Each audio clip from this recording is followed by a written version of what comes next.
Soy un chico de 17 años que actualmente vive en Hermosillo, Sonora. Este incidente ocurrió hace unos 6 meses durante un viaje nocturno a la Sierra Madre Occidental, que está a aproximadamente 1 hora en coche al este de Hermosillo.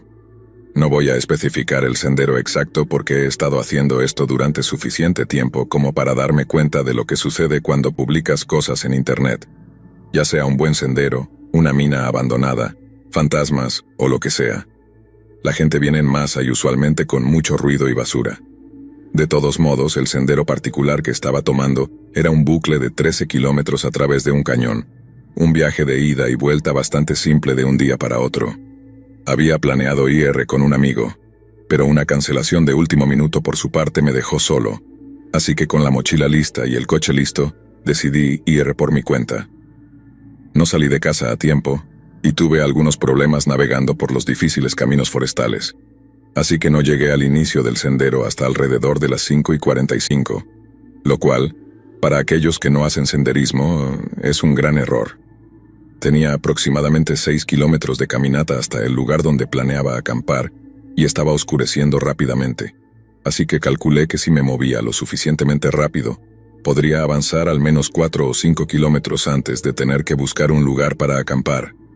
Esta estrategia me dejó caminando por un sendero muy oscuro por mi cuenta, con unos 24 kilómetros de camino de tierra entre yo y cualquier otra persona.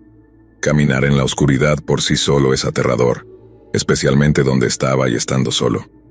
Eventualmente se hizo tan oscuro que solo podía ver dónde apuntaba mi lámpara de cabeza, y fue entonces cuando decidí que necesitaba detenerme y montar el campamento. Usando solo la lámpara de cabeza como fuente de luz y tratando de moverme rápido, terminé en un lugar menos que ideal, pero había algunos trozos de madera quemados y los restos de un círculo de fuego, por lo que parecía que la gente había estado allí antes, pero definitivamente no recientemente. Mi primera prioridad era encender un fuego. Inspeccioné el área alrededor de mí y pude encontrar algo de madera seca y encendí el fuego. Monté mi lona y abrí una lata de chili con macarrones que había traído para mí y que tenía muchas ganas de comer. Me sentía bien. Mi campamento estaba montado y mi comida estaba en el fuego. La sensación de inquietud del camino había casi desaparecido, pero todavía estaba allí, un efecto secundario de acampar solo en áreas remotas. Para entender completamente lo que pasó, tengo que explicarte cómo estaba montado mi campamento. El sitio que había elegido era un pequeño claro rodeado de grandes pinos, con el sendero a unos 9 metros a mi izquierda.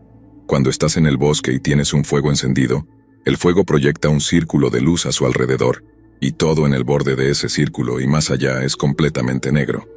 Estaba sentado en el suelo cerca de mi fuego comiendo mi cena cuando una pequeña piedra, del tamaño de una canica, fue lanzada a mi campamento. Miré la pequeña piedra en shock, ya que estaba seguro de que era la única persona en ese sendero esa noche. Inmediatamente encendí mi luz hacia el área de donde había visto venir la piedra, pero debido a la densidad de los pinos y los arbustos, solo podía ver unos 3 metros. Pasé los siguientes 15 minutos en incredulidad mientras escaneaba la línea de árboles que me rodeaba, buscando qué o quién había lanzado la piedra, sin atreverme a alejarme demasiado del fuego que, en retrospectiva, me ofrecía una falsa sensación de seguridad. Después de sentarme de nuevo y pasar el resto de mi tiempo en alerta máxima, logré convencerme de que de alguna manera había pateado la piedra o había caído de un árbol. Me fui a dormir esa noche sin esperar el puro terror que estaba por desplegarse. Me desperté con el sonido de hojas susurrantes, apenas audibles si no estabas escuchando, pero estaban allí. Todavía en un aturdimiento somnoliento, escuché cómo el susurro de las hojas se hacía más difícil de escuchar, ya que asumí que se alejaban de mí. Fui a tomar mi linterna manual que había dejado a mi lado cuando me había quedado dormido, pero cuanto más buscaba, más miedo me daba al darme cuenta de que ya no estaba allí. Me levanté del saco de dormir y salí de mi lona y miré alrededor. Pude ver una luz en el bosque. No podría haber estado a más de 4,5 metros de distancia. Era mi linterna tirada en el suelo sobre un montón de hojas. Este es uno de los pocos momentos en mi vida en los que casi me orino en los pantalones. La linterna que había dejado justo al lado de mí cuando me había quedado dormido unas horas antes, ahora estaba a 4,5 metros de mí, más allá de la línea de árboles en el bosque. Me puse rápidamente las botas, sujetando mi cuchillo con la otra mano y manteniendo mi cabeza en movimiento constante. Ponderé mis opciones. quedarme ahí y esperar la noche o intentar una caminata de 5 kilómetros de regreso al coche en la oscuridad.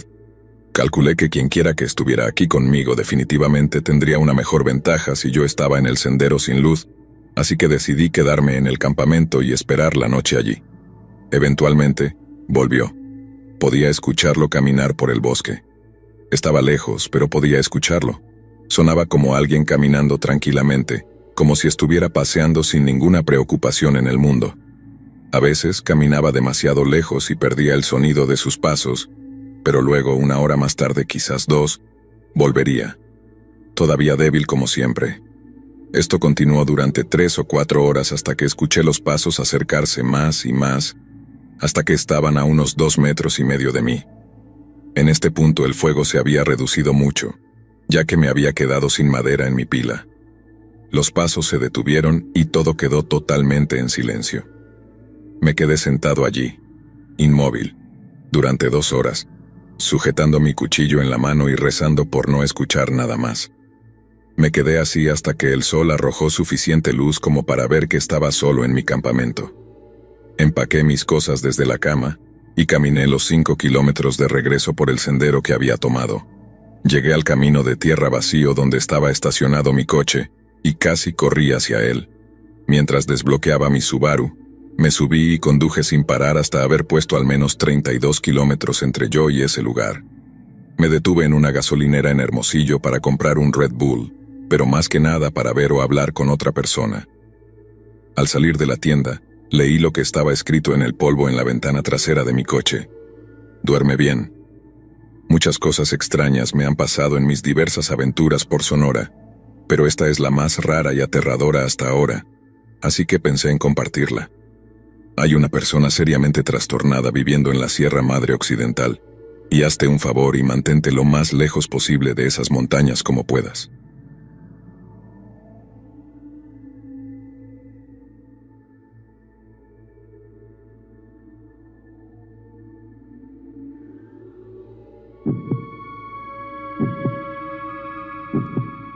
Esto ocurrió cuando tenía 14 años, y estaba acampando en un pequeño terreno en el oeste de Maryland, donde muchas familias de mi madre tenían pequeñas cabañas.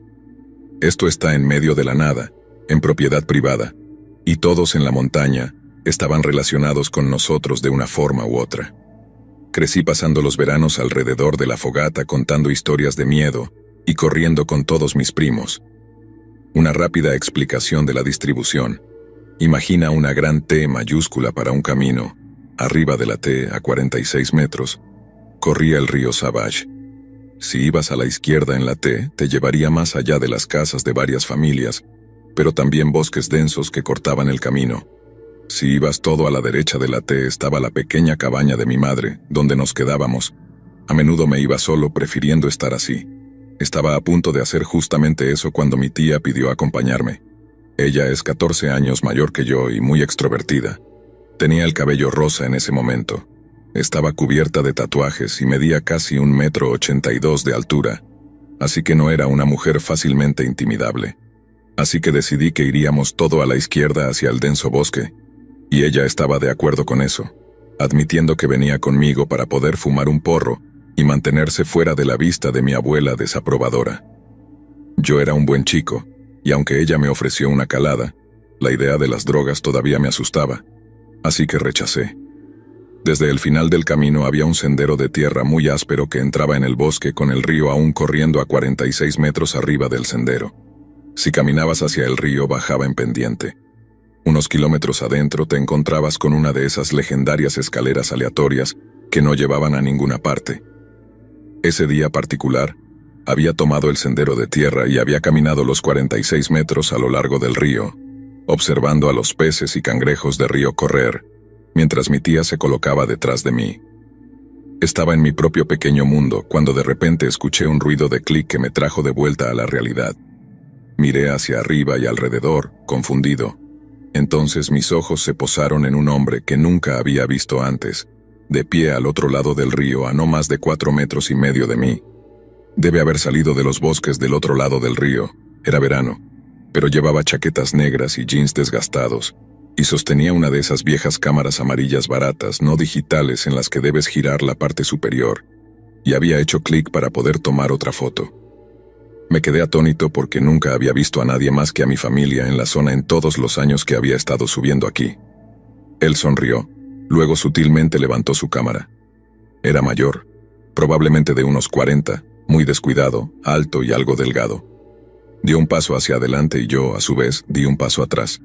Giró la parte superior de la cámara y la apuntó directamente hacia mí de nuevo. Literalmente, estaba sin palabras, y solo pude lograr dar otro paso atrás, casi resbalando en una roca al hacerlo. Fue entonces cuando mi tía tropezó a través de los árboles, en medio de una frase sobre cuánto extrañaba estar colocada, cuando se detuvo y miró al hombre. Yo solo la miraba a ella en ese momento, congelado como un ciervo frente a los faros. Lentamente me volví y él no estaba mirando a mi tía. Me estaba mirando directamente a mí. Hizo clic en la cámara de nuevo hacia nosotros y luego hizo algo que hizo correr mi sangre fría y convirtió la situación de extraña a aterradora. Hizo ese gesto de tut tut tut con su dedo y señaló lo que parecía una funda de cuchillo atada a su cadera, y luego pasó un dedo en un gesto de corte a través de su garganta. En ese momento entré en piloto automático. Giré y comencé a correr a través de los árboles, agarrando a mi tía. Mi corazón latía mientras corría, aunque podría jurar que escuché un clic más antes de escuchar el chapoteo detrás de mí. Casi me derrumbo porque mis piernas se sentían como gelatina. El río es realmente profundo en partes, pero donde había estado y estábamos, el agua solo le habría llegado al muslo a un hombre adulto. Subí corriendo y corrí ciegamente como un conejo huyendo de un zorro. Cuando vimos las escaleras, mi tía rápidamente me llevó al otro lado y se deslizó a mi lado mientras recuperábamos el aliento. Jadeaba tan fuerte que tenía que cubrirme la boca para intentar amortiguar el sonido. Miré alrededor, pero los árboles son tan densos que no puedo ver el río desde las escaleras. Pero incluso con los latidos de mi corazón retumbando, escucho el crujido de las ramas como si alguien atravesara el bosque a toda velocidad. Ahora estoy muy asustado. No es un camino recto y fácil de regreso a la propiedad de mi familia. Tienes que zigzaguear y en algunos puntos se hunde y se vuelve rocoso. Así que tienes que hacer una forma de S para pasar. Hay rocas aleatorias por todas partes y sería fácil torcerse un tobillo o chocar contra un árbol en mi pánico. Sin mencionar que siempre intentábamos ser cuidadosos y mirar dónde íbamos porque hay muchas serpientes en esa área. Estoy sollozando y jadeando con dificultad, y aún nos faltan unos pocos kilómetros hasta llegar siquiera a la primera parte de la propiedad de mi familia. Mi mente está acelerada, pero sé que no podemos quedarnos y ninguno de nosotros tenía ningún tipo de arma. Y quedarnos aquí estaba haciéndome más difícil convencerme de correr mientras el terror paralizante se infiltraba en mis piernas y brazos. Ya estoy cortado, y antes de que pueda decidir qué hacer, mi tía me tira hacia el camino en T, tropezando y corriendo desesperadamente. No avanzo más de otro kilómetro hasta que tropiezo con una rama, tropezando y golpeando mi cabeza contra un árbol. Me derrumbo y saboreo la sangre. Me había mordido el labio al caer. Estoy aturdido, pero la adrenalina todavía bombea, así que me arrastro hacia un árbol mientras mi tía se da vuelta y se da cuenta de que no estoy justo detrás de ella. Regresa a rastras y se arrodilla frente a mí, susurrando. Estoy aturdido, pero ella sigue repitiendo que necesitamos seguir adelante. Estoy temblando tanto que no creo poder caminar, mucho menos correr. Probablemente queda otro 1,5 kilómetros hasta la propiedad de mi familia, pero otras 2 hasta que lleguemos a una cabaña ocupada, la de mi abuela. Mis oídos están zumbando y apenas presto atención a las súplicas frenéticas de mi tía. Me he vuelto a asustar por completo y sigo mirando hacia atrás, pero no veo nada. Ella decide que no va a perder más tiempo por mi estupidez y me arrastra hacia arriba y hacia adelante. Cojeo hacia adelante lo más rápido que puedo mientras ella continúa tirando de mí con demasiada rapidez. El resto es un borrón hasta que salimos del bosque. La mayoría de mi familia no estaba allí en ese momento, así que solo paramos cuando llegamos a la casa de mi abuela, y simplemente entro corriendo, sollozando. Nadie cierra sus puertas por ahí, y mi abuela me mira horrorizada a mí y a mi tía, que también estaba igual de cortada y asustada, y grita llamando a mi abuelo, quien rápidamente toma el control y agarra su rifle. No puedo poner en palabras lo que acaba de suceder a mi tía. Ella se hace cargo, dejando de lado la parte de que estaba colocada como una cometa. Él y mi abuela recorren cabaña por cabaña reuniendo a los hombres con sus armas, así como advirtiendo a las mujeres y niños sobre lo que acababa de ocurrir. No hay señal allí arriba, así que llamar al sheriff realmente no era una opción, y llegar a la montaña, si salían inmediatamente, tomaría más de una hora. Está oscureciendo. Los caminos que llevan a la propiedad son tan sinuosos y empinados que tendrías que estar loco para intentar subirlos en la oscuridad. De todos modos, mi madre finalmente se enteró y vino. Me miró y luego a mi tía y dijo que probablemente solo me había drogado con ella, lo que nos hizo estar demasiado paranoicos, y cuando vimos al pescador al azar que estaba allí sin permiso, saltamos a conclusiones y probablemente lo asustamos tanto como él a nosotros. Continuó diciendo que probablemente solo imaginé que me estaba tomando fotos o que comenzó a perseguirnos, aunque mi tía había sido quien repetidamente contó la historia. Mi tía se levantó y le gritó a mi madre, diciendo que yo era un buen chico y que no había hecho nada y que estábamos diciendo la verdad. Comenzaron a gritarse la una a la otra, y mi abuela les hizo a ambas que se detuvieran, diciéndoles a ambas que maduraran.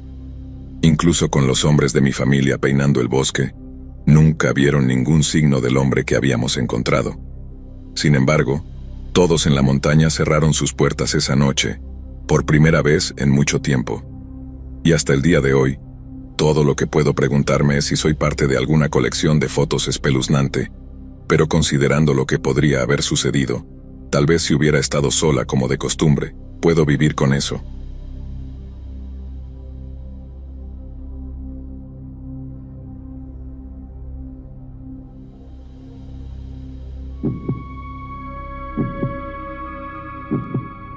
Esto sucedió en 1998, cuando un viejo amigo me pidió que fuéramos de campamento. No lo había hecho desde que tenía unos 12 años, así que acepté. Me pareció divertido y estaba emocionado toda la semana previa al viaje. No dormí mucho la noche anterior debido a esto y él me recogió justo después de las 5 a.m. Condujimos 160 kilómetros hasta el parque. Logré dormir un poco, así que me sentí un poco mejor cuando llegamos. Entonces, él me soltó la noticia de que aún teníamos que caminar otras 2 horas hasta el campamento. Intenté convencerlo de elegir uno más cercano, pero él juró que me encantaría cuando llegáramos. Con el corazón pesado lo seguí. La primera media hora no fue tan mala, la mayoría era cuesta abajo. Sin embargo, a medida que pasaba más tiempo, me volvía más lento. A mitad de camino hicimos una breve pausa, pero volvimos al sendero antes de que me diera cuenta. La segunda etapa tenía mucho más cuesta arriba. No pasó mucho tiempo hasta que estaba arrastrándome nuevamente y no prestaba atención a dónde iba. Llegamos a una sección plana y me sentí aliviado. Mi amigo iba delante y de alguna manera se perdió la trampa, pero yo no. Lo único que recuerdo es que un segundo estaba caminando y al siguiente golpeé el suelo. El contacto con el fondo del hoyo me despertó y la oleada de adrenalina enmascaró la mayor parte del dolor mientras me levantaba. Mi pierna derecha cedió y caí sobre un palo afilado que sobresalía debajo de mí. Aparentemente había varios más en el fondo del hoyo, pero habían sido derribados afortunadamente. Cuando miré hacia abajo vi el hueso saliendo de mi espinilla.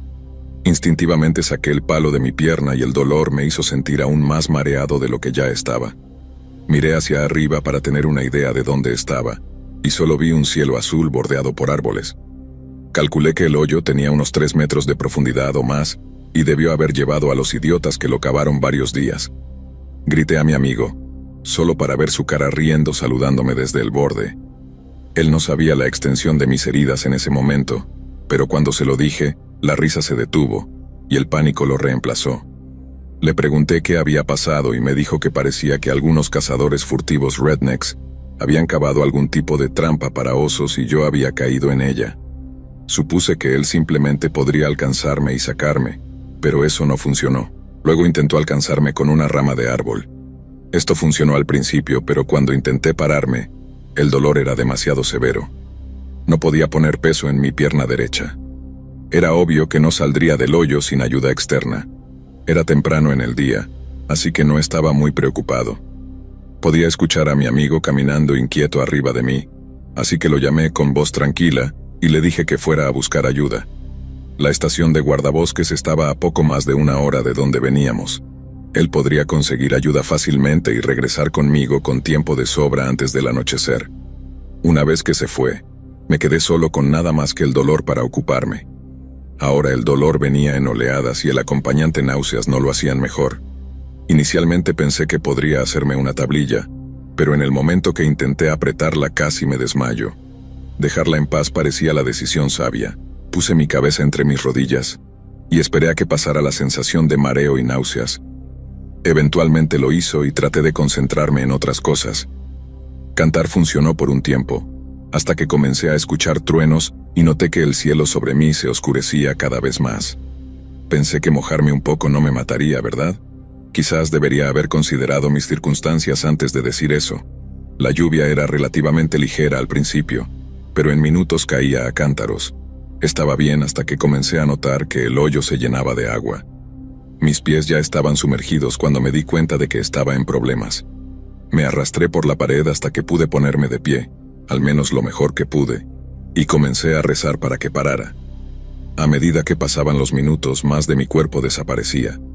Después de una hora, la tormenta comenzó a amainar y pude relajarme.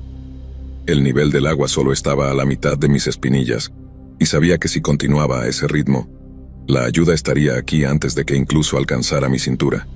Desafortunadamente, solo fue una calma en la tormenta.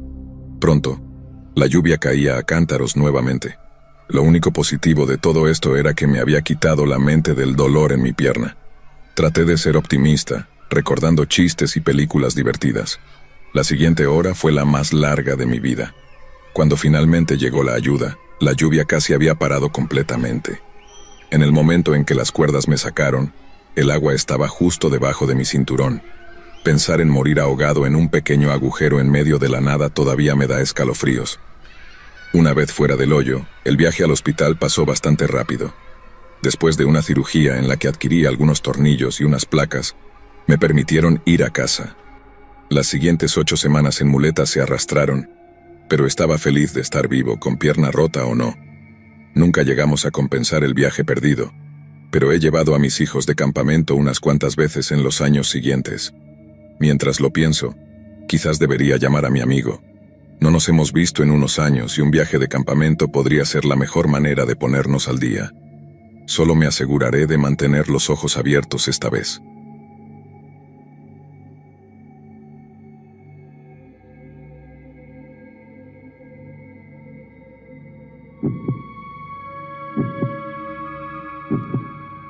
Crecer no fue nada bueno. Además del abuso físico constante, mis padres me ignoraban la mayor parte del tiempo. Ambos tenían problemas con el alcohol.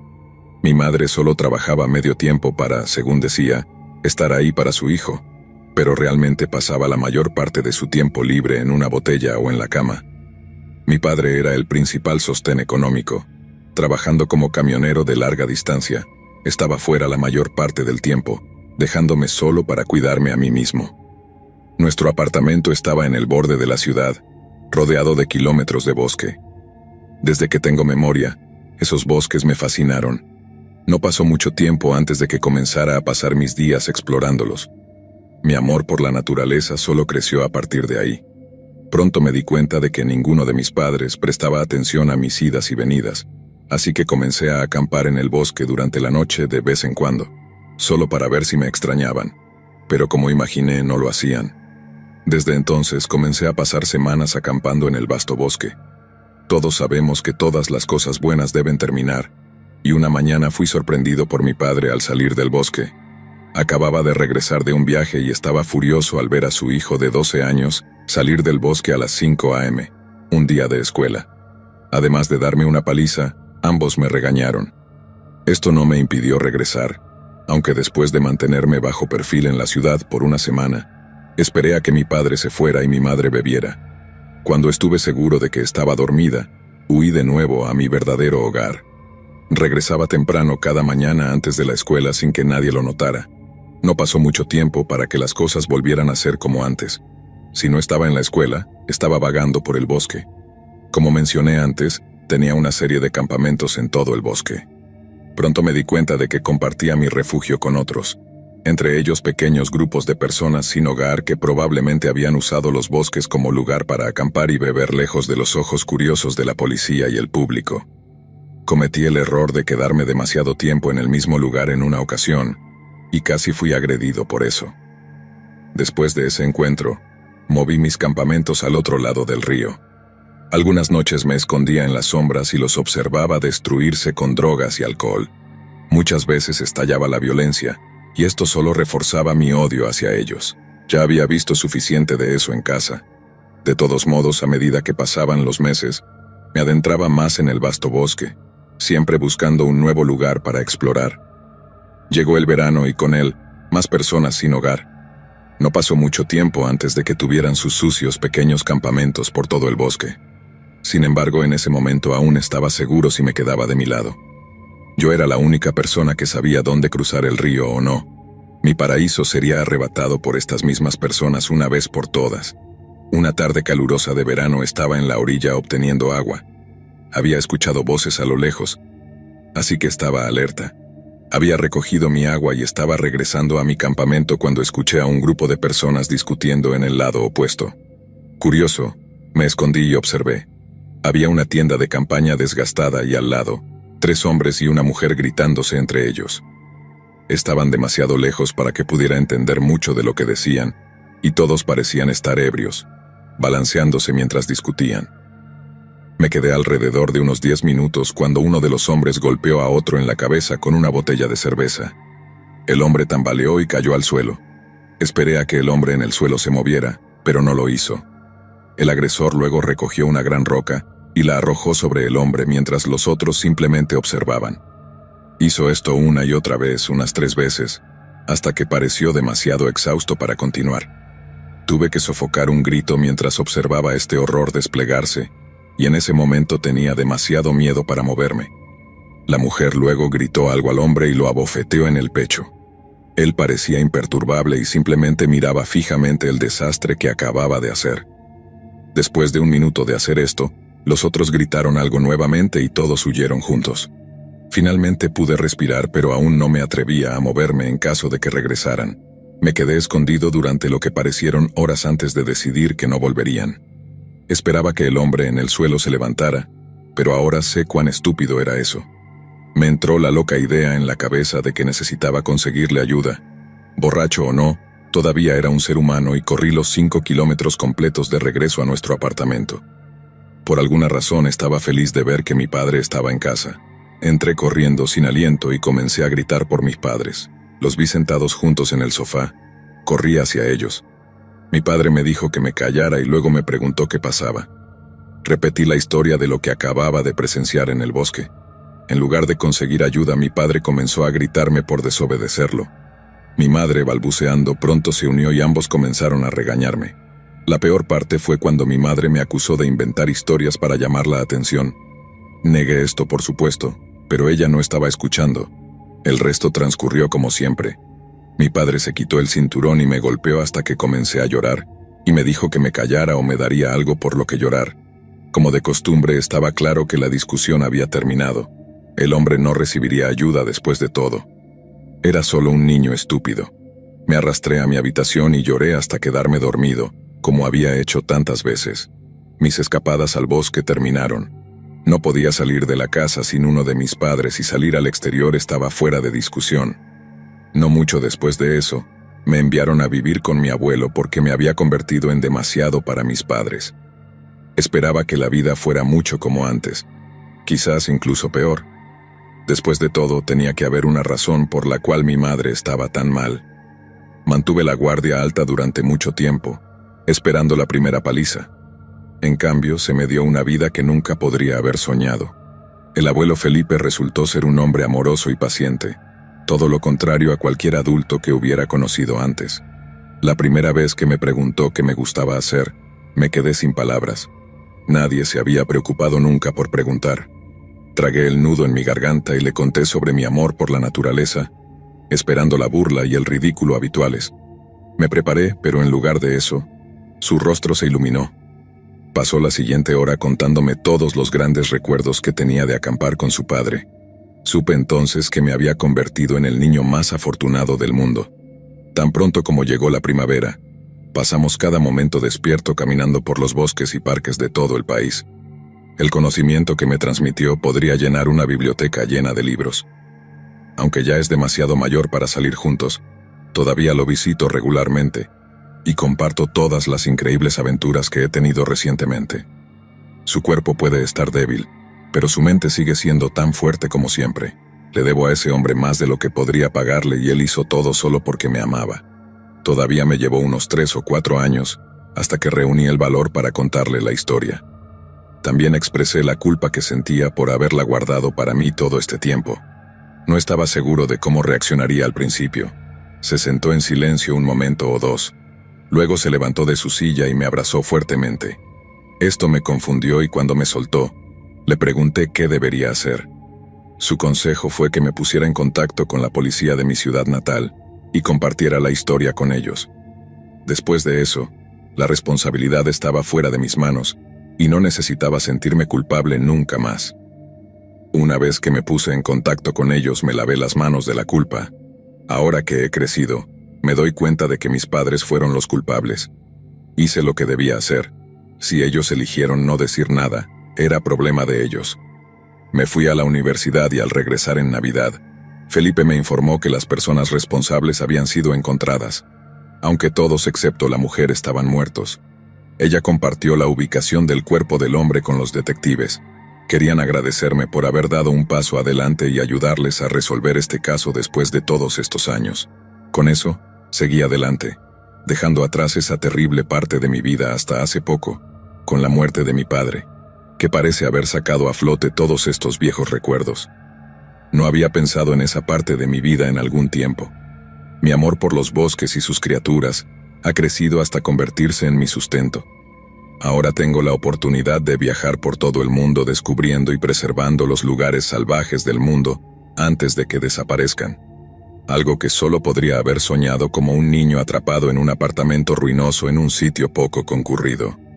Sin el amor, la comprensión y la enseñanza de Felipe, nada de eso habría sucedido jamás.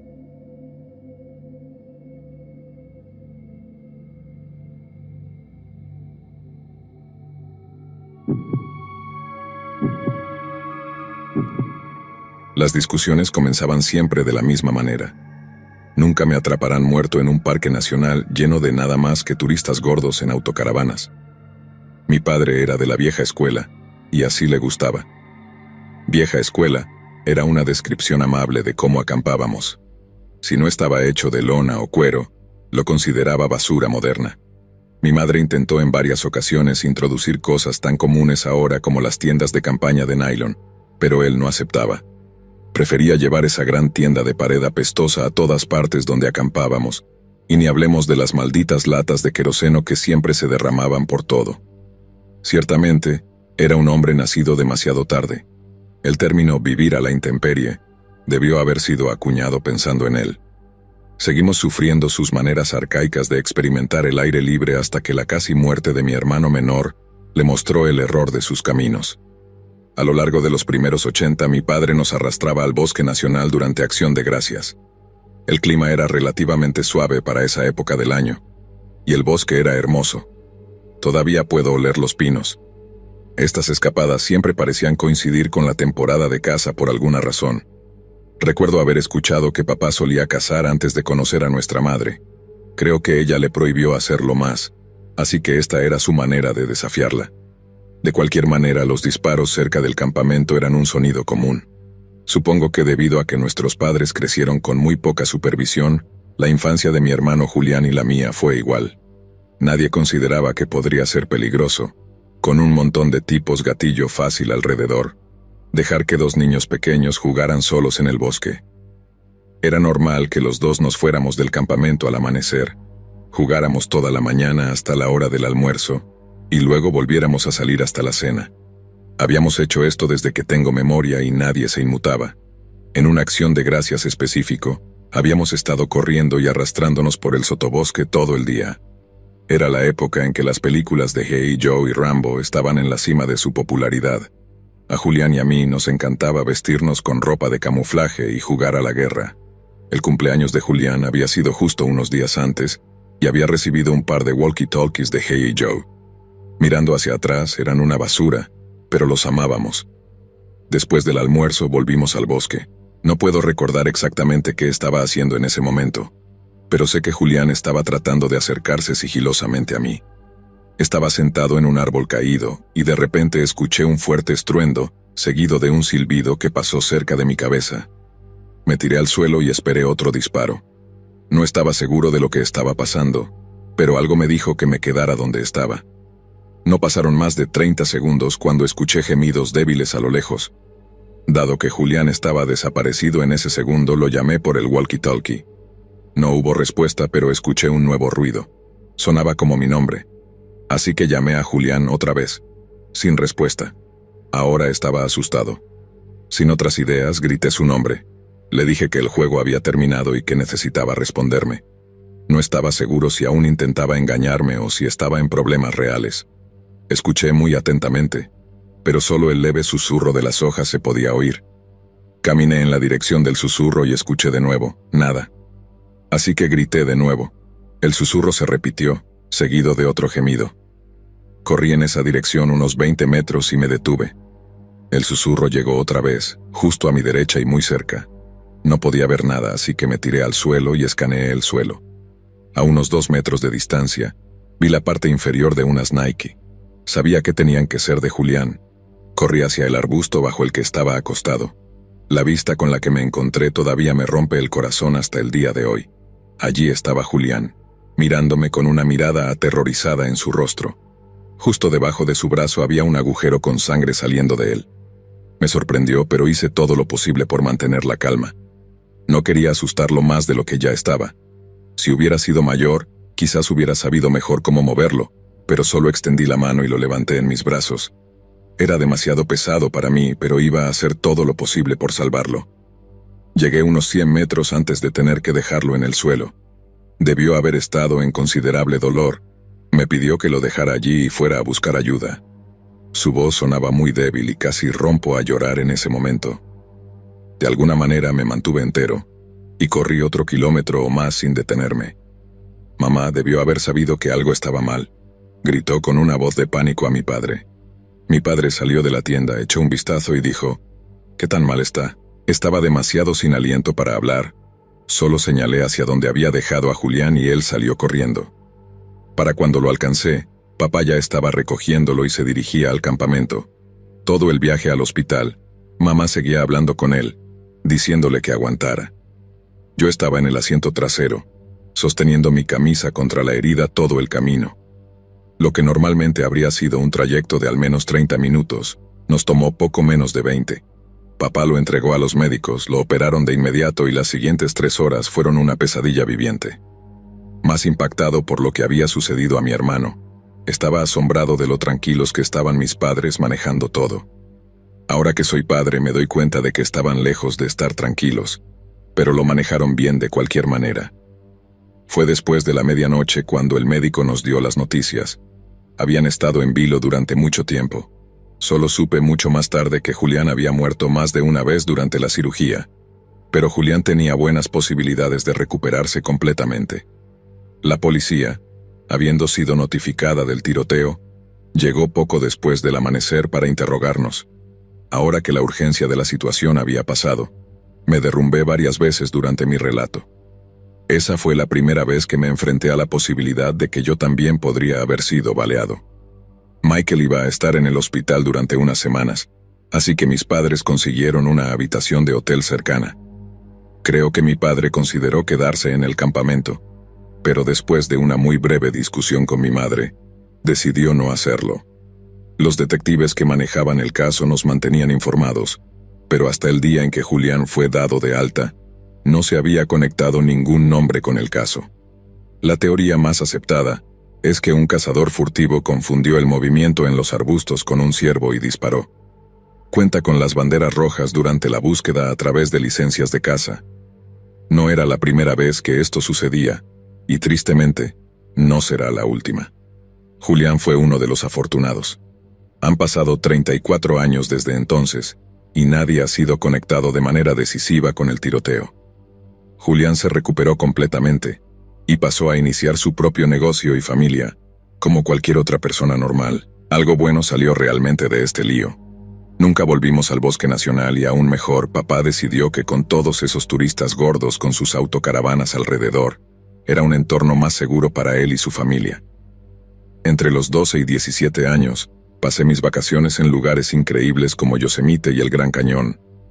Así es como siempre pensé que debería ser acampar, pacífico y tranquilo, y estoy casi seguro de que Julián estaría de acuerdo conmigo.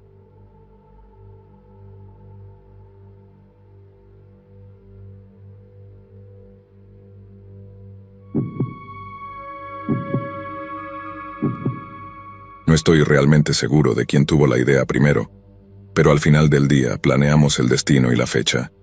Aunque he ido de campamento muchas veces antes, estoy casi seguro de que ni Carlos ni Estela lo habían hecho. Llegaron tarde a la familia, y mi padre biológico ya había muerto para entonces. Él había sido quien amaba el campamento. Mi padrastro, no tanto. No me malinterpreten, es un gran hombre, pero nunca le ha gustado el aire libre. La lista de suministros necesarios para el viaje se compiló, y se siguió al pie de la letra, incluyendo las 4 cajas de cerveza, quizás lo más importante de todos los bienes. Cargamos todo y estábamos listos para salir al amanecer del día siguiente. Mientras nos dirigíamos, no teníamos idea de lo que nos esperaba, y cómo afectaría nuestra conexión entre nosotros, una conexión que una vez creímos inquebrantable. El viaje de 3 horas fue tranquilo y silencioso. Me alegró ver lo seco que estaba el entorno. Aunque encender un fuego no es difícil para mí, no es mi fuerte, y sabía que ninguno de mis hermanos había encendido más que un cigarrillo. Traje un poco de líquido para encendedor solo por si acaso, aunque nunca terminé necesitándolo. Mientras trabajaba en el fuego, Carlos y Germán pusieron en práctica el conocimiento que habían adquirido viendo videos en YouTube para montar la tienda. Había escogido intencionadamente la tienda más fácil de montar, pero aún así les llevó casi 1 hora tenerla lista. El fuego ya estaba rugiendo cuando se unieron a mí.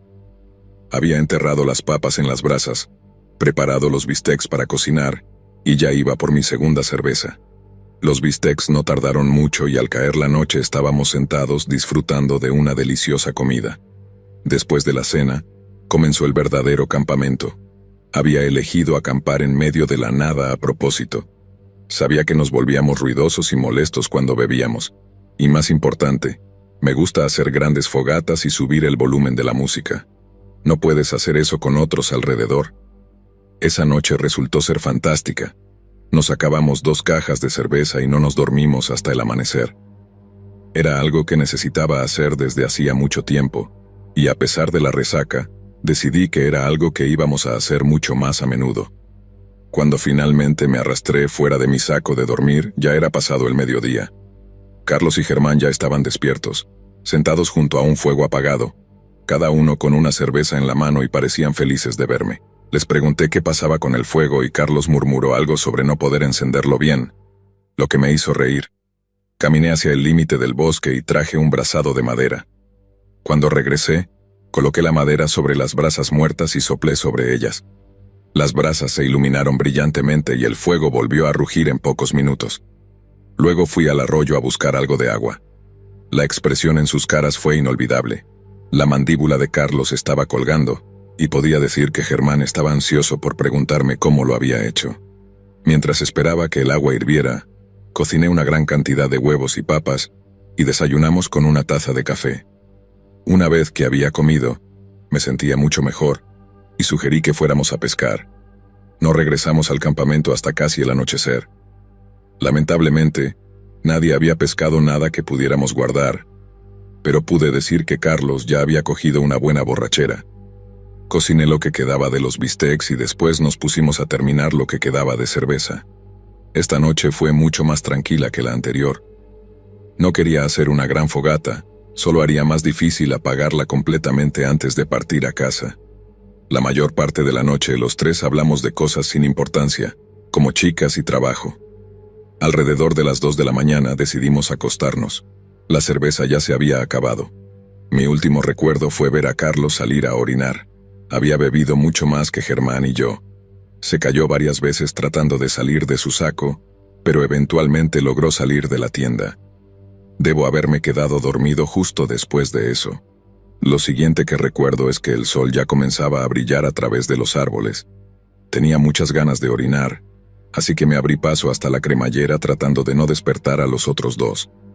Al abrir la tienda, un extraño olor a carne quemada me golpeó. Supuse que uno de los chicos ya estaba arriba y quemando nuestro desayuno. Miré hacia atrás y solo Germán estaba aún dormido. Carlos debía ser quien cocinaba, y era terrible en eso. Salí gateando con una sonrisa en la cara y un comentario sarcástico para él. Levanté la vista esperando ver a mi hermano quemando la comida, pero me encontré con una vista mucho más seria y horrible de lo que jamás podría haber imaginado. El fuego se había extinguido y Carlos no estaba por ningún lado. El amanecer aún era demasiado tenue para distinguir el gran objeto que yacía sobre las brasas muertas. Me acerqué a unos pasos y el olor a quemado me golpeó completamente. Entonces, de repente, me di cuenta de lo que estaba viendo. Carlos yacía boca abajo en una esquina del fuego apagado y no se movía. Sin pensarlo dos veces, agarré su cuerpo y lo volteé. Todo lo que podía ver era negro y olía al terrible quemado. Comencé a gritar por Germán y cuando no respondió de inmediato, corrí a la tienda y lo sacudí. Al principio estaba reacio, pero cuando le grité que Carlos estaba malditamente muerto en su cara, se sobresaltó y me pidió que lo repitiera. Todo lo que pude hacer fue señalar hacia los restos del fuego y la horrible visión que el sol hacía más clara por momentos. Él salió de la tienda en un rápido movimiento y casi se encontró cara a cara con el cuerpo carbonizado de nuestro hermano muerto. Me quedé detrás de él y en silencio, con los ojos cerrados. Germán cayó de rodillas y comenzó a lamentarse. En ese segundo quería estar en cualquier otro lugar. El sonido de los lamentos desgarradores de Germán y el horrible olor que impregnaba el aire era peor que cualquier pesadilla que pudiera haber imaginado. Una brisa fría soplaba a través del peñón y fue entonces cuando me di cuenta de que me había orinado encima. No importaba, sin embargo, con cada segundo que pasaba, la vista se hacía más clara y yo estaba demasiado aterrorizado para abrir los ojos. Esta no era la manera en que quería recordar a Carlos. Eventualmente me arrastré de vuelta a la tienda y comencé a llorar yo mismo. Esto continuó durante Dios sabe cuánto tiempo, hasta que me di cuenta de que debería llamar al 911 y hacerles saber lo que había ocurrido. Llegaron aproximadamente 1 hora y media más tarde. Cuando el forense se llevó su cuerpo, reuní el coraje para salir. Germán estaba hablando con uno de los oficiales. El olor aún era tan malo que comencé a tener arcadas y me retiré de nuevo a la tienda. Poco después, otro oficial se unió a mí dentro de la tienda. Hablamos sobre los viajes y los eventos de la noche anterior, nada en particular. Se fue unos 20 minutos más tarde con los demás oficiales. Comencé a desmontar el campamento y Germán pronto se unió a mí. Mientras trabajábamos no se dijo nada entre nosotros. Me moví lo más rápido posible, esperando pronto alejarme del terrible olor de la carne quemada de mi hermano. Mirando hacia atrás ahora, reconozco que podría haber parecido un poco frío e indiferente. En mi defensa, yo era el mayor y tenía la responsabilidad de notificar al resto de la familia. Sabía que a nuestra madre le iba a destrozar y quería decirle antes de que se enterara por las noticias. En cuanto a Germán, no puedo hablar por lo que estaba sintiendo o pensando. Nadie tiene derecho a dictar a otro cómo manejar su duelo, especialmente en una circunstancia como esta. Decirle a mamá fue tan malo como imaginaba. Ella siempre había querido una familia numerosa. Cuando papá murió pensó que su sueño había terminado. Sin embargo, cuando conoció a mi padrastro y él mencionó la adopción, estaba encantada. Carlos y Germán eran hermanos biológicos, con unos 2 años de diferencia y en su adolescencia cuando mamá los encontró. Los niños de su edad suelen ser difíciles de adoptar, pero mamá se enamoró de ellos a primera vista. Siempre los consideré como mi propia sangre, al igual que el resto de mi familia. Germán y yo nos mantuvimos cerca de ella durante algún tiempo, sabiendo lo difícil que había sido la pérdida de Carlos para ella. Esta fue la primera instancia en que comencé a tener la sensación de que Germán albergaba sospechas hacia mí. No se dijo nada, pero lo sorprendí mirándome con su usual mirada inquisitiva muchas veces durante ese mes. A medida que pasaban los meses y se planteaban más y más preguntas, muchas más de las que me gustaría mencionar aquí, siempre había asumido que Carlos había perdido el equilibrio o tropezado y caído en el fuego, matándolo. Había estado mucho más ebrio que nosotros. Sin embargo, cuando los resultados llegaron del médico forense, ciertas cosas no cuadraban. Por ejemplo, los moretones.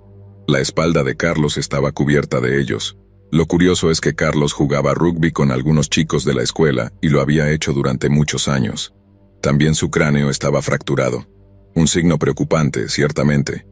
Pero incluso los médicos se vieron obligados a admitir que cosas como esas suceden en un incendio. Un cráneo estalla o se agrieta por el calor. Horribles hechos de escuchar, estoy de acuerdo. Pero por alguna razón estos han cimentado las sospechas en la mente de Germán. No importa cuánto trate de mostrarle que este es el momento equivocado para estar separados, él está convencido de que tuve algo que ver con la muerte de nuestro hermano. También tengo mis propias reservas hacia Germán y su relación con Carlos. Más de una vez los vi discutir sobre algo, pero se detenían siempre que entraba en la habitación. Sí, tengo mis propias sospechas, sí, pero ahora no es el momento de fracturar la familia. Nuestra madre nos necesita más que nunca en este momento. Si se enterara de la desconfianza entre nosotros, no solo le rompería el corazón, sino que podría matarla. Por el futuro previsible, voy a hacer todo lo posible por volver a unirnos. Si no por el bien de nuestra madre, quizás por el de Carlos. Por mi parte, seguiré investigando la brecha entre los dos hermanos y si llevó a la muerte de Carlos, aunque revele una verdad que él no quisiera conocer. Debo hacerlo, después de todo. Carlos también era mi hermano.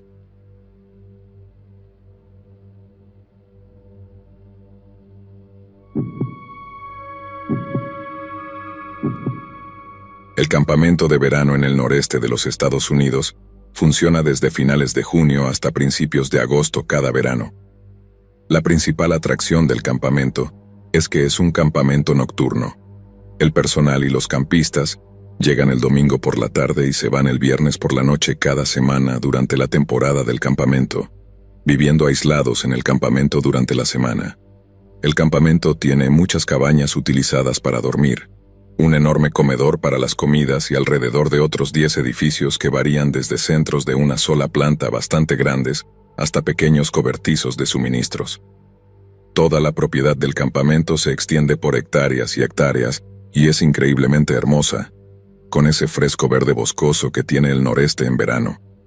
Hay de todo, desde grandes campos abiertos y bosques hasta un gran estanque lleno de peces y un largo y hermoso tramo de barranco con mucha pizarra expuesta y vida silvestre.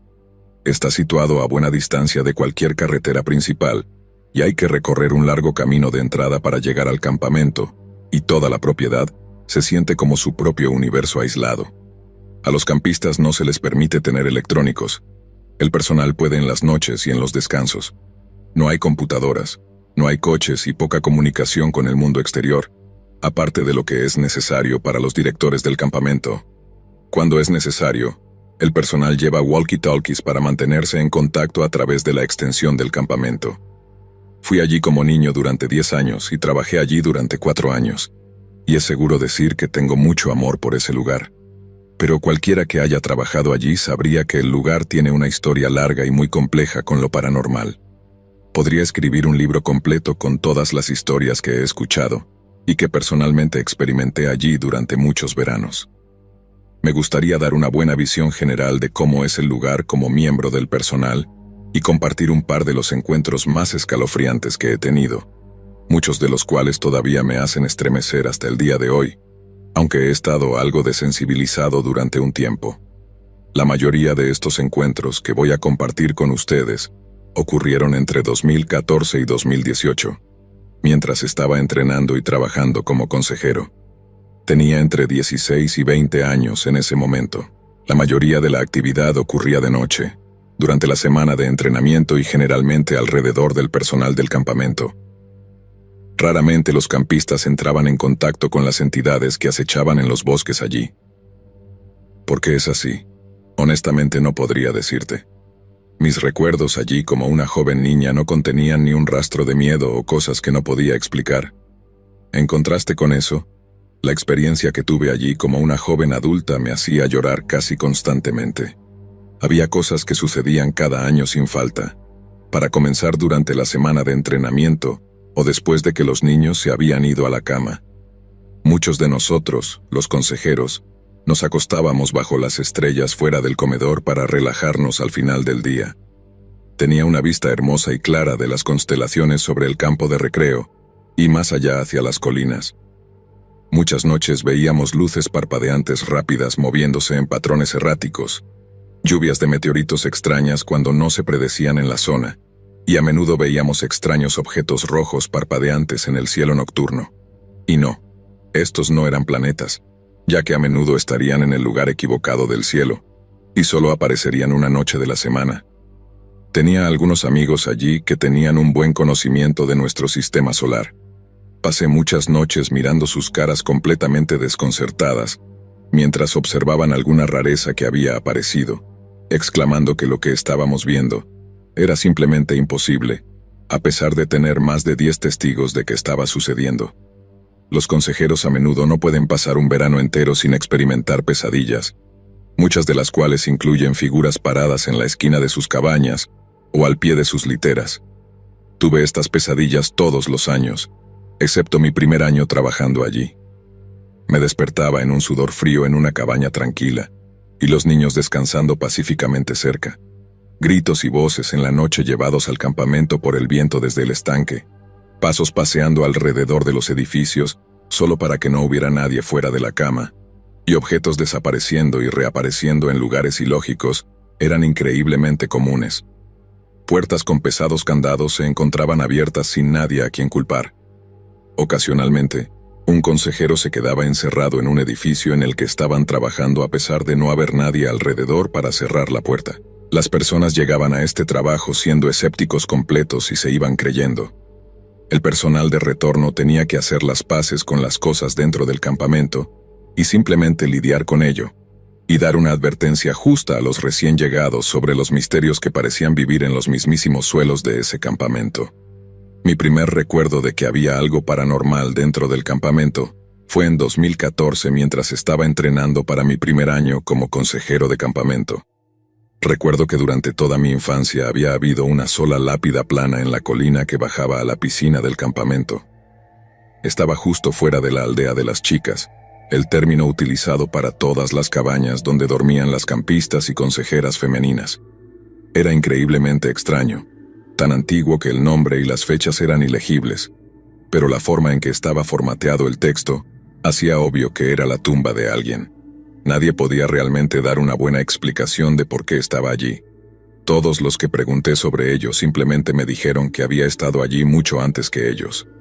Mi primer año allí, recuerdo que hubo mucho drama concerniente a lo paranormal, pero yo era demasiado joven y no lo suficientemente cercano a los consejeros mayores para que alguno de ellos compartiera lo que estaba sucediendo. Pero para el final del año, la lápida había sido removida, y nadie tenía permitido hablar de ella o mencionarla si alguno de los campistas preguntaba. Recuerdo haber pensado para mí mismo que aunque la lápida se había ido, alguien aún yacía enterrado en esa colina, sin importar cuánto tiempo atrás habían sido sepultados. Tal vez los directores del campamento pensaron que al deshacerse de ella pondrían fin a la actividad paranormal. Sin embargo, estaban equivocados.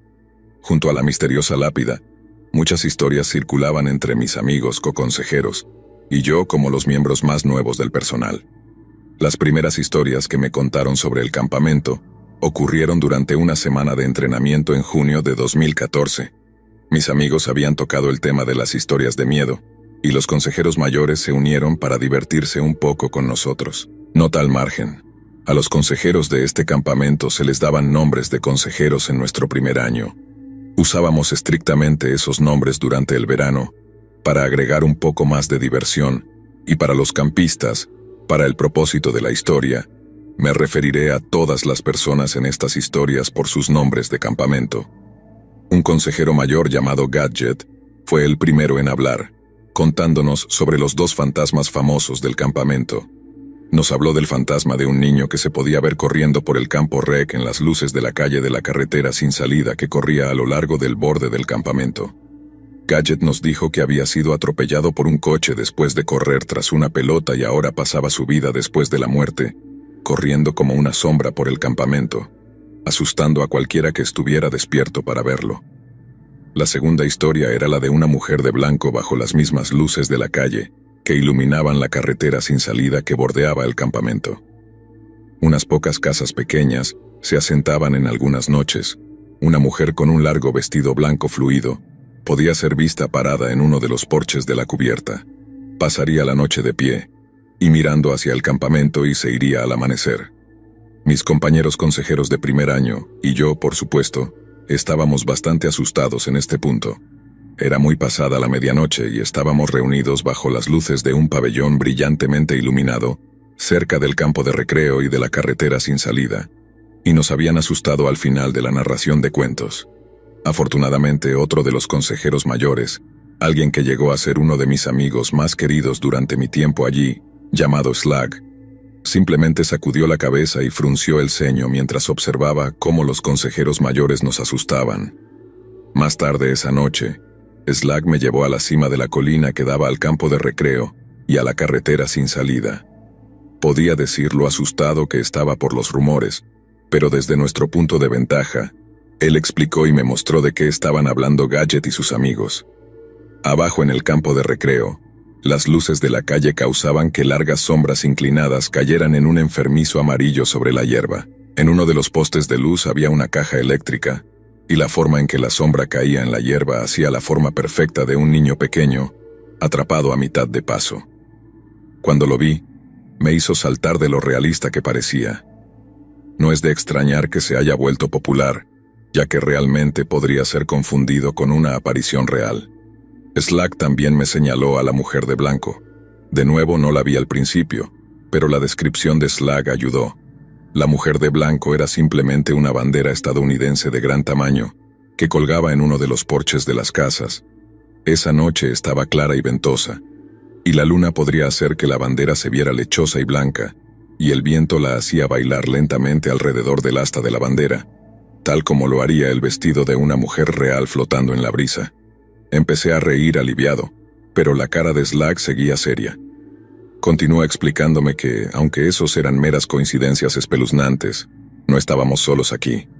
Me explicó algo de lo que ya había compartido contigo, y eso me hizo ponerme serio también. Esa noche mi amigo y yo nos acurrucamos en la misma litera pequeña por miedo recién nacido. No nos dimos cuenta de que era el comienzo de un largo camino de historias propias. Uno de los lugares del campamento que me otorgó las experiencias más inquietantes fue un edificio al que nos referíamos como campamento diurno. Teníamos un programa donde traíamos en autobús al grupo de edad más joven de campistas, y ellos tenían su propio día de actividades de campamento antes de regresar a casa alrededor de las 4 p.m. El edificio era el único edificio de 2 pisos en la propiedad, y solía ser una casa antes de que se construyera el campamento en 1925. El espacio principal tenía grandes y hermosas ventanas que dejaban entrar la puesta de sol. La cocina funcionaba, pero estaba un poco deteriorada. La planta alta era una habitación grande tipo ático que servía como espacio para actividades durante el día. Un campamento diurno entrenado estaba fácilmente en el edificio más alejado de todos los demás. Tenías que caminar por un tramo de bosque en senderos rocosos pequeños para llegar allí y, a menudo, no podías ni siquiera oír los sonidos de otras personas desde el edificio, y eso ya es decir mucho, ya que hay fácilmente 300 niños y preadolescentes ruidosos e hiperactivos allí cada semana. El campamento diurno nunca me pareció correcto. El sentimiento del edificio me dio las vibras de Blair Witch Project, algo que no sentí en muchos otros lugares del campamento. Traté de nunca ir allí solo, aunque ocasionalmente necesitaba cerrar el edificio yo solo. Mi cuerpo se tensaba y sentía como si algo físicamente presionara sobre mi piel cada vez que caminaba por allí. Cada vez que le daba la espalda a una habitación vacía, sentía como si una multitud silenciosa y observadora me mirara fijamente. La aldea de los chicos era el grupo de edificios más cercano al campamento diurno, a menos que el campamento diurno se usara por la noche por alguien y las luces estuvieran encendidas, era casi imposible ver el edificio con un ojo ciego. El marrón oscuro se mezclaba con la extensión de los bosques que lo ocultaban del resto del campamento. El campamento diurno siempre se cerraba alrededor de las 4 p.m., después de que los campistas diurnos regresaran a casa. Se revisaban todas las habitaciones, se apagaban las luces, se volvían a poner los candados y se cerraba hasta la mañana siguiente. Mis amigos consejeros masculinos compartieron conmigo que cada verano, 1 o 2 veces por semana, una vez que los niños se habían ido a la cama y los chicos se sentaban afuera hablando, alguien notaría una luz encendida en el campamento diurno. Y esto no era simplemente alguien dejando la luz encendida desde el día. A veces, el mismo consejero que había cerrado el campamento diurno ese día, Vería las luces encendidas en la planta baja brillando en solidaridad a través de los oscuros bosques. En esas noches, los chicos se turnaban para caminar por el oscuro camino de ida y vuelta para apagar la luz, regresando temblando y jurando que nunca lo harían de nuevo. Mi experiencia personal con el campamento diurno ocurrió durante el verano de 2016. Cada verano, el campamento realiza algo llamado simulacro de campista desaparecido. Esto simplemente prepara a los consejeros para el evento de que un niño asustado se escape. El personal podría reaccionar rápidamente y localizarlo y calmarlo.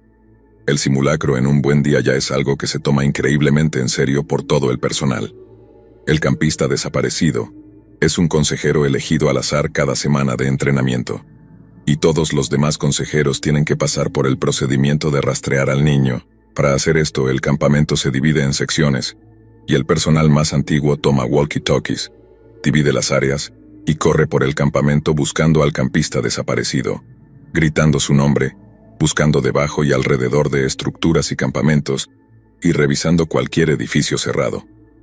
El director del campamento recorrerá antes del simulacro y hará cosas para confundir a los consejeros que buscan, aunque desbloquee puertas, bloquee otras, mueva cosas, solo para que todos tengan la mentalidad de un simulacro real.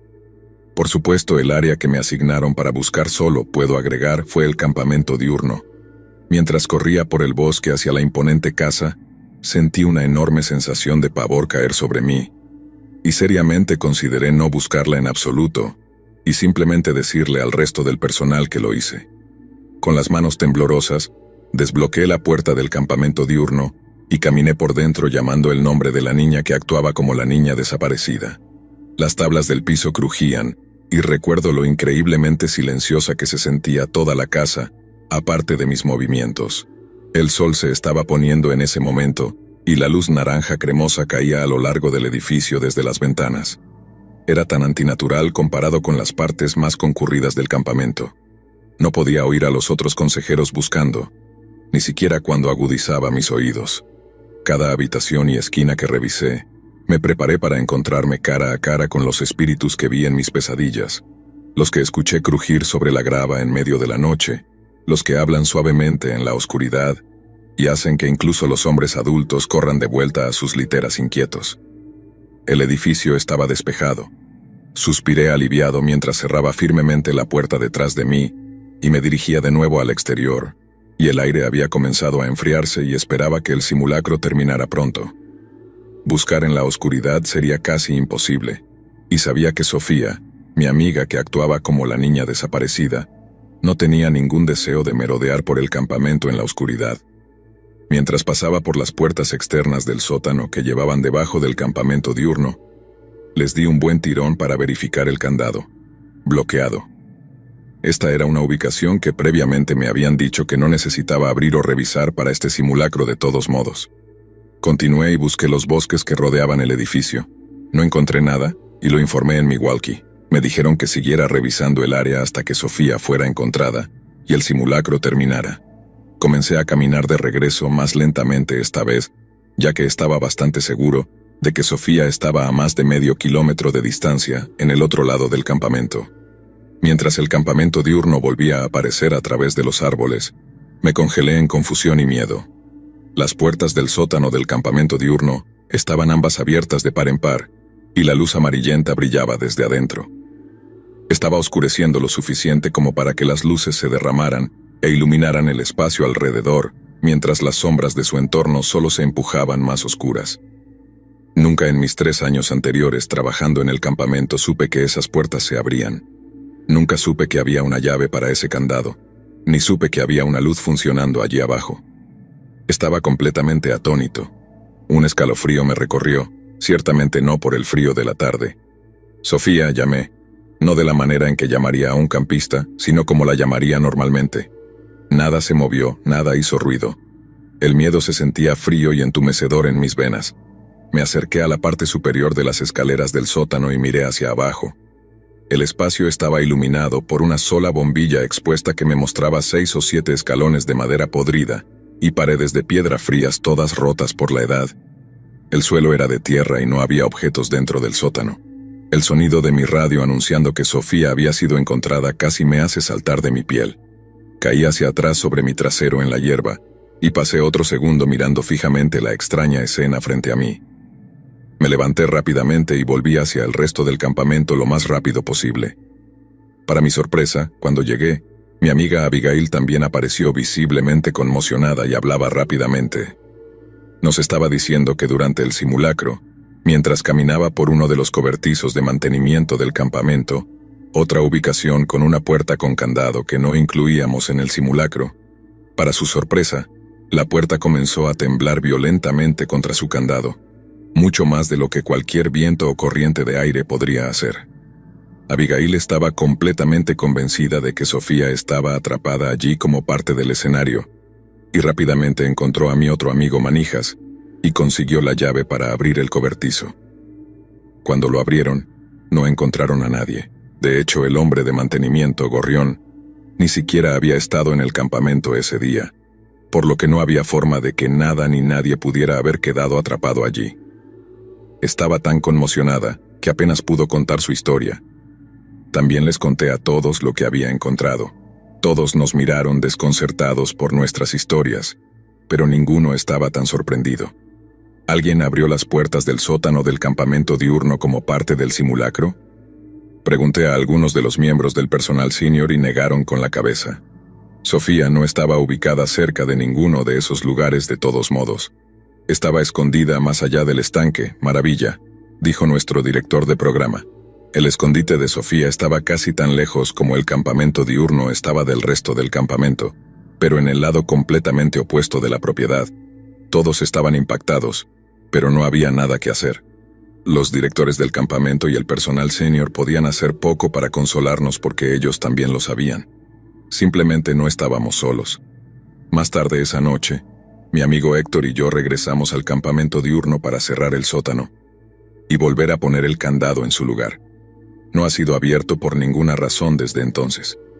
El campamento continuó siendo mi debilidad, mientras entraba en mi cuarto año como especialista en programas en 2017. Ese año, durante uno de los programas que dirigí, mi grupo de campistas eligió el campamento diurno como nuestro lugar de reunión. Al principio era reacio, pero esta vez tenía a mi amigo Guillermo conmigo como mi co-consejero. Él es alguien en quien confiaría en las catacumbas de París si alguna vez surgiera la necesidad. Él era y es increíblemente sintonizado con el mundo paranormal, y es muy conocedor de cómo comunicarse con él adecuadamente de una manera que ellos escuchan.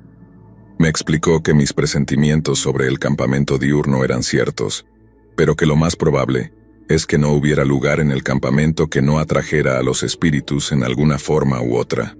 Me aseguré de tenerlos siempre cerca dentro del campamento diurno. Al final del verano casi pude relajarme allí. Era como si lo que quiera que morara allí amablemente quitara sus ojos de mí y me dejara descansar. Me doy cuenta de cuánto se ha alargado esta colección de historias y, en verdad, esto ni siquiera es la mitad de lo que he visto o escuchado de personas en quienes confío. Pero lo dejaré aquí por ahora. Afortunadamente para mí y para cualquiera que trabajara en ese campamento, los espíritus que compartían ese espacio no buscaban hacer daño físico a nadie. Les gusta ser vistos, hablados, recordados a través de historias. Disfrutan añadiendo su propio misterio al campamento. Realmente creo que solo desean seguir siendo parte de la identidad del campamento. Es un lugar con mucha historia. Mi abuelo fue al mismo campamento cuando era niño y tanta energía y hábitos que tiene ese lugar, creo que no pueden evitar querer unirse. Los profundos bosques verdes, las estructuras envejecidas, las ruinas y los secretos y las historias que el campamento alberga son su hogar, y cualquiera que pise allí, llega a aprender y respetar eso.